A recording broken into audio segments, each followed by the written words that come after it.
Hello Doomtown fans, Willing Dunn here, and welcome to part 2 of my Double Dealin review. In this video I'm going to be talking about all of the cards that aren't dudes. We're going to be kicking it off with a deed called Hustings. It's a 3 of diamonds, it's 4 to play, and it has 2 production. It's worth a control point. It's a public government deed, and it has the ability all dudes not controlled by this deed's controller have -1 influence while unbooted at home. There's a lot of pretty good things going on with this deed. First of all, just its stats are pretty strong. The fact that it has 2 production at a fairly low cost, and it's also worth a control point, pretty strong. But that ability is really good, especially for decks that are trying to be aggressive. This is a way that you can punish players who just want to sit at home and not do a whole lot against your aggressive shootout-oriented deck. Now, as so far into the game, we've only really had things like kidnapping or ambush to punish that type of play. This is going to be a way to do it with a deed that also really fits into what you're trying to do. It'll give you some production to play more deeds and dudes later on, and it's also worth a control point. The fact that it's also a 3 fits really well into Sloan Gang, because Sloan Gang tends to play 3 for shotguns and things like that, so I see this being a pretty much auto-include in that kind of deck. I also noticed that it's a government deed, which means that it interacts pretty well with Rafi Hamid from the previous pack. I think all around that this has some pretty good uses and is just a really solid deed. I anticipate this being something that aggressive decks are going to play for the foreseeable future. Next up, we have another deed. This is Surveyors Office. It is a 9 of diamonds, 4 to play with 2 income, also worth a control point. It's a private deed. This deed is considered adjacent to all out-of-town deeds, and it has controller noon boot, move your dude from this location to an adjacent location. Well, so far in the game, the easiest way to get to and from out-of-town deeds and to kind of deal with out-of-town deeds is to use a horse of some sort. This is maybe an alternative to that fits into your economy setup and generally has some use if you have those out-of-town deeds. I think that this might work in a Morgan deck, since quite a few Morgan decks play out-of-town deeds as a source of income, so maybe this would be a good way to try to defend those a little easier. This card's kind of narrow. I don't see it being amazing. You're definitely going to have out-of-town deeds in your deck for this to be something that you're really going to consider. But I don't necessarily think there's a ton of competing deeds at 9 of diamonds, so I anticipate this being a reasonably playable, kind of mediocre card that I think would fit into your deck if you had a fair number of out-of-town deeds. Next is also a deed. This is Bayard's Build and Loan. It is a 10 of diamonds, 3 to play with 1 income, also 1 control point. Private government, and it has controller noon, boot, play a deed as shopping, reducing the cost by 2 Ghost Rock. I'm pretty willing to add this to the list of deeds that are pretty general use and in virtually every deck. This is just the Morgan Cattle Company ability, sort of, for anybody, and I think you're going to play it in Morgan as well. It's so strong. Every deck has deeds, and every deck's going to want to be able to play those deeds for less. So I see this being pretty easy to use in most decks, and there aren't a ton of incredible deeds competing with this at 10 of diamonds. So I see this being pretty much an auto-include in a huge variety of decks. I think it fits pretty well into not only the Morgan kind of dudes and deeds thing, since they have so many deeds that they're trying to play, but also Law Dogs, since, like I was talking about earlier, I think 10 is a pretty good number, especially for too much attention in Law Dogs. So I see this being pretty easy to include in a pretty wide range of decks, and it's just generally a really strong deed. So I see this being a staple for the foreseeable future. Moving on to the goods cards, we have Ballot Counter. This is a 4 of hearts, it's 1 to play, and it has question mark influence. It's a gadget with difficulty 3. This dude gets an influence bonus equal to the number of influence counters on this card. Discard all influence counters on this card at the end of each upkeep phase. Repeat noon, pay 1 Ghost Rock, add an influence counter to this card. I'm a bit puzzled as to why you would want to use this card. I think maybe if you had some way to use a dude who had a huge number of influence, this could be something useful. But all around, I don't see this being very good. It's going to potentially keep you from losing the game, and it's also potentially going to give you the ability to control a deed, but I don't really see why you would want to spend all of the Ghost Rock to do that and also have to use a gadget. It seems to me like it would probably be better to just play a large influence dude rather than using this to boost his influence. So I think this is maybe a card that's going to make a lot more sense in the future if we get more influence keyed abilities, but I think for now this is probably just going to stay in the box. The next card that we have is also a goods card. This is the Holy Wheel Gun. It's a 6 of hearts, it's 2 to play, and it gives the dude +2 bullets. It's mystical, a weapon, a gadget, and it has difficulty 5. Shootout Boot. Choose an opposing dude. That dude gets -1 bullets. If the dude is an abomination, they must be chosen as the first casualty. Right now, I don't think there are enough abominations being played for this to be really strong, but in the future, if there are really, really strong abominations that we need to be able to take care of, it's nice to have access to a gadget like this. I think for now, the abomination that I see the most is Ticks, and for the most part, he is chosen as the casualty first anyway, because a lot of times he's in a position where he's with Slade or another caster, another huckster, and we don't want to lose the huckster, so we're probably gonna, we're gonna pick Ticks anyway as the casualty. So I think for now, maybe this isn't that strong. I think there could potentially be some use of this card in the future when abominations are perhaps a little stronger. But for now, I think we're going to have to see some more abominations before I would consider playing this card. The cost, kind of too high. The +2 bullets is pretty strong, but gadget difficulty 5 with this cost, I think you're probably not going to be playing a whole lot of this card for the foreseeable future. The next card is also a goods. It is Stone Idol. It's a 9 of hearts. It's 2 to play. It's a unique mystical good, and it has a noon or shootout ability. Boot. Give a dude -3 value to a minimum of 1. This ability is pretty interesting. It's kind of a supplemental card to the low value oriented stuff, Paralysis Mark or Shotgun. This is pretty good with those. It makes some of those slightly higher kind of mid-range value dudes a lot easier to hit with any of the abilities I just mentioned. I don't really like the unique aspect. I think this would be a lot stronger if you could have multiple of them in play and you could hit some dude for a lot of value loss. It would make a lot of the really, really high value guys pretty easy to target. But obviously that's intentional. That's a weakness of this card, but I think it's still worth it in certain situations. If you're really heavy on those low value effects, I think this is probably something you're going to want to consider. And the fact that it's mystical, we're seeing a lot of different mystical things. I think maybe in the future there could be some more mystical synergy. Right now we just have that Richard Slavin guy, so I think in the future if we see more mystical stuff, this could be a really, really strong card in that deck, but for the future, I really don't think that this is going to be something you're going to be able to use unless you have a lot of those low value oriented effects. The next card that we have is a new Hex. This is Corporeal Twist. It is a 5 of hearts. It's 1 to play. It has Shootout Hex 4, Boot.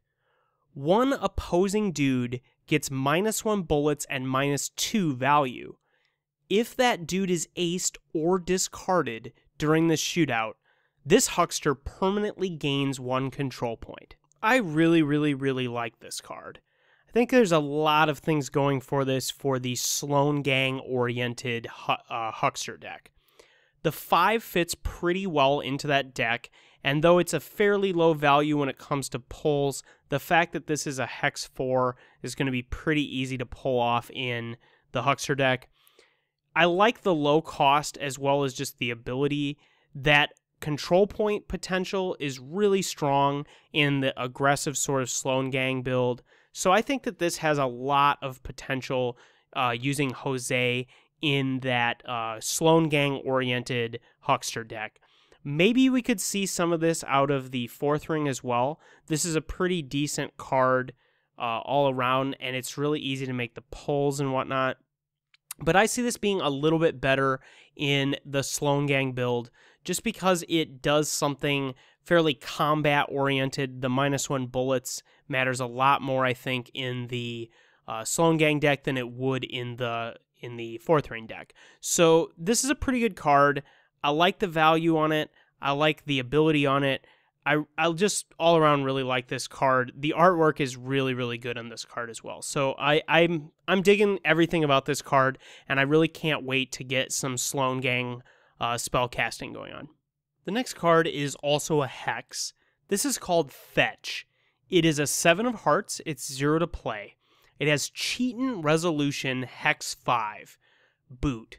You may place a card from your draw hand into your play hand after resolution. If this is a shootout, you suffer 3 less casualties this round. Again, I really like the design of this Hex. So you're going to be able to use the first part of the ability during low ball if your opponent happens to cheat. And then if you happen to catch them in a shootout where they've cheated, you're going to be able to fire this off and suffer 3 less casualties, which is pretty insane. That said, I don't see this being very easily used in a shootout, just because it's going to be in play and your opponent's going to know that you have a cheating Punisher, and there's really not a way to surprise your opponent with this. So I see the main use of this being the accidental cheating that occurs during low ball, which will allow you to kind of get one of those decent cards out of your low ball hand, hopefully get something pretty useful. But I think this is a pretty strong Hex. I see it being the type of card that you're going to play a few copies of. The value is high enough that you're probably not going to screw up your pulls, and all around I think this is a pretty decent option as a cheating Punisher. I think its main use is going to be that first ability during low ball, though.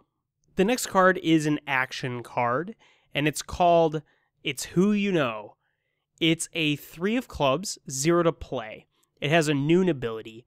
One of your dudes calls out an opposing dude at their location. All dudes in both posses use their influence rather than their bullet rating for the shootout, but they keep the bullet type. Your dude becomes a stud for this shootout. This effect is pretty difficult to use, I would say, but it's really strong. As the artwork would suggest, I think this works really well with Lillian Morgan, or just Morgan in general. Having access to large influence guys is going to make this a lot better. And I think that this could really come out of left field and surprise players who weren't expecting this. That said, it's low value, so it might mess with your pulls if you're worried about that. But I think for the most part, Morgan's not going to care too much about that. This is going to be a pretty good card, I think, in a lot of the Morgan decks. And if you're able to get somebody like Lillian or just somebody that has a ton of influence in play, this is going to be pretty scary. The fact that the person who calls out also becomes a stud is really good. I think as long as you have some kind of draw structure, this is going to be a playable card in the Morgan decks. I have seen quite a few Morgan decks that really just don't even have a draw structure or have an incredibly weak one. So maybe they're not going to want this card in that kind of deck. I mean, if you have a 5-stud Lillian Morgan and that still won't make you a hand, it's not going to be worth it. But this is going to be hard to use. It's going to work in the right deck. I think probably Morgan Cattle Co. for the most part. The next card is also an action card. This is Horse Wranglin'. It's a 6 of clubs. It's 1 to play. It has Noon. Search your deck and or discard pile for a horse. You may attach it to one of your unbooted dudes, paying all costs. Well, I think this card is pretty cool. I like the idea of having a tutor for a very narrow type of card like a horse, and the fact that you also get to attach it to one of your unbooted dudes is pretty freaking good, especially since you would be able to attach it to the dude if he wouldn't normally be eligible for shopping. So, for example, a dude in the town square. So, I really like this card. I don't necessarily know that I'm going to be using it, but I do think it might be better than including a bunch of redundant copies of a particular horse. If you're playing a deck that has like 3 or 4 Mustangs, it might be better to play a couple of this Horse Wranglin' if you don't necessarily care about the values. I think all around this is a decent card. I'm not exactly sure that it's going to make a deck a ton better, because right now I don't think there's a horse that's just like monumentally incredible. Mustang's probably the best one, and it's, while good, it's not necessarily like totally game breaking. So maybe in the future, if we got some like advanced horse that was really, really, really strong, then this could be a lot better. But I think for now, this is just going to make some decks a little bit better. It's going to be a little bit playable, and I just like the idea of having tutors like this in the game. Sadly, we've come to the last card in the pack. This is also an action. It's called It's Not What You Know, and it is a Queen of Clubs, 2 to play. It has a resolution ability, lower a player's draw hand by 1 rank, and then it has Cheatin' Resolution, lower a player's draw hand by 4 ranks. This card is pretty good. The cost is a little high, but I think all around the usefulness of being able to play it, whether or not they are cheating, is really good. This is kind of like Cheatin' Varmint, but at the queen value, and it's going to be a lot cheaper if you're playing it just for the resolution ability and not the cheatin' ability versus Cheatin' Varmint. So this card seems pretty generically useful, especially if you don't really have a lot of ways to punish cheating otherwise. This is a pretty devastating cheatin' punisher, but at the same time it has that usefulness of being able to be played during the regular resolution as well. I think this card's pretty decent all around. It's a little expensive, like I said, but I think if we were looking for a queen value cheatin' punisher, this is it. And this is just the type of card that expands our options, especially when it comes to draw structures. So this is a pretty nice card. I like this card. I think it's pretty easy to use. I think it's not immediately so powerful that you're going to try to build decks around it. I think it's more the type of thing that's going to fit into a draw structure or a deck that you're already playing. Well, that's going to do it for Double Dealin'. I think this is actually quite a bit better than the previous pack, and I think that these 2 saddlebags have done a lot to expand what we had in the core set, have made a lot of different decks that were kind of halfway there in the core set a lot more viable. Getting some more hexes, especially for Sloan, is a pretty big deal. Having access to these kind of funky and narrow use gadgets is going to be really nice for the mad scientist oriented strategies. I think all around this pack is adding on to stuff that we've already kind of been trying to do, and this is just going to make it a lot easier to build the draw structure and kind of have the right numbers of all the copies. I think particularly in this pack, the deeds are really strong. Other than the Surveyors Office, the other 2 deeds are really, really good, and I think we're going to see a lot of play out of both of those deeds. So I think all around this pack has added to our options and has done a lot of good things for the game. So I'd say this is a must-buy if you liked what's going on with the core set and you liked what was going on with the last pack. This is another pretty solid effort from the Doomtown team, and I hope that all of the packs in the future have this quality. That's going to do it for the video today. I hope you liked it, and if you did, please press subscribe and the button that looks like a thumbs up, and I'll be back for some more Doomtown stuff.